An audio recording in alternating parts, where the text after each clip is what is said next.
Hello guys, mysteries unexplored में आप सभी का स्वागत है। मेरा नाम अभिषेक कुमार और मैं आप लोगों के लिए लेकर आ चुका हूँ स्टीफन हॉकिंग की लिखी हुई book the theory of everything. तो आज का जो ये हमारा वीडियो है वो सिर्फ और सिर्फ इंट्रोडक्शन पार्ट है। तो इसमें हम जानेंगे कि इस बुक में कौन कौन से टॉपिक्स हैं और इस बुक से रिलेटेड जो भी वीडियोस अपलोडेड होंगी उसमें कौन कौन से टॉपिक्स आएंगे ये भी हम जानेंगे। तो शुरू करते हैं आज का वीडियो।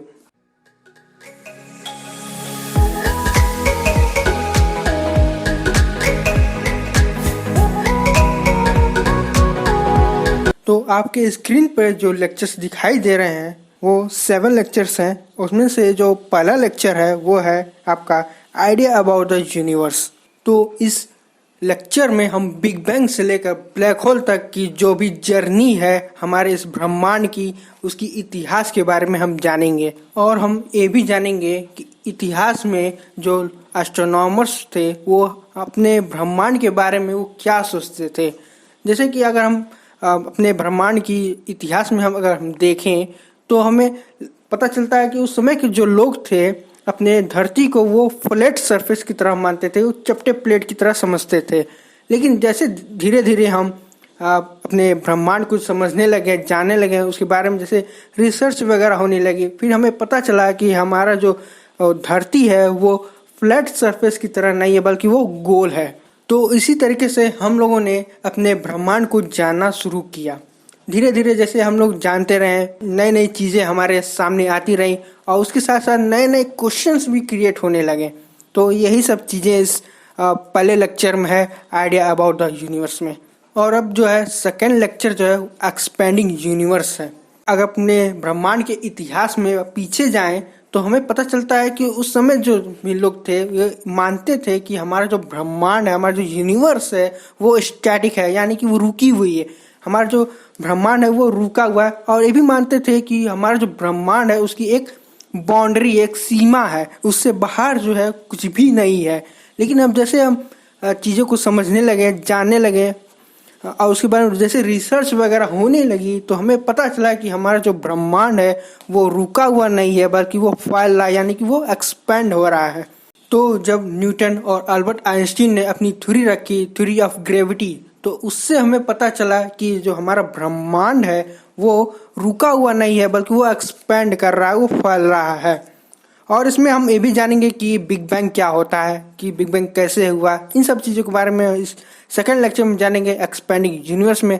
और इससे रिलेटेड मैंने वीडियो भी बना रखी हुई है और आपको आई बटन पे भी मिल जाएगी, नहीं तो आप डिस्क्रिप्शन बॉक्स पे भी आप जाके देख सकते हो। तो हमारा तीसरा और चौथा टॉपिक है वो है ब्लैक होल के ऊपर। तो ब्लैक होल होता क्या है?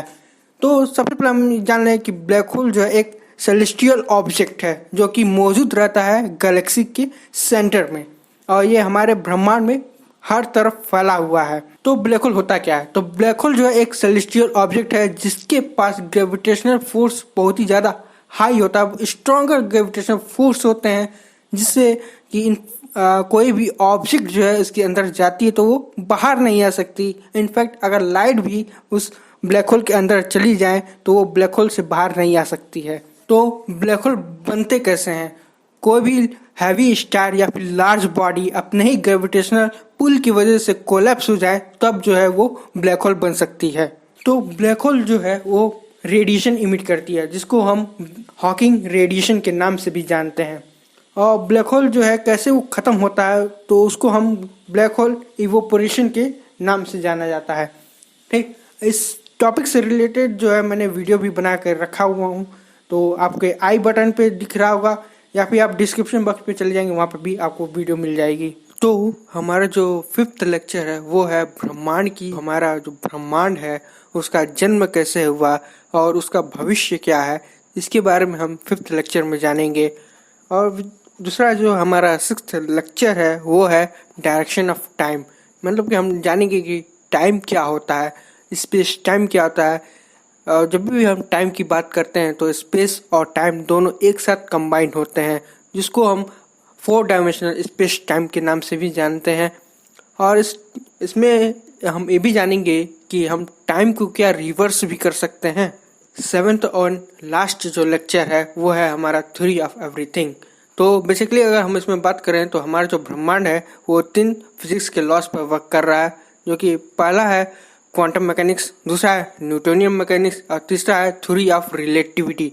तो इन तीनों के फिजिक्स के लॉस पर जो हमारा ब्रह्मांड है वो वर्क कर रही है।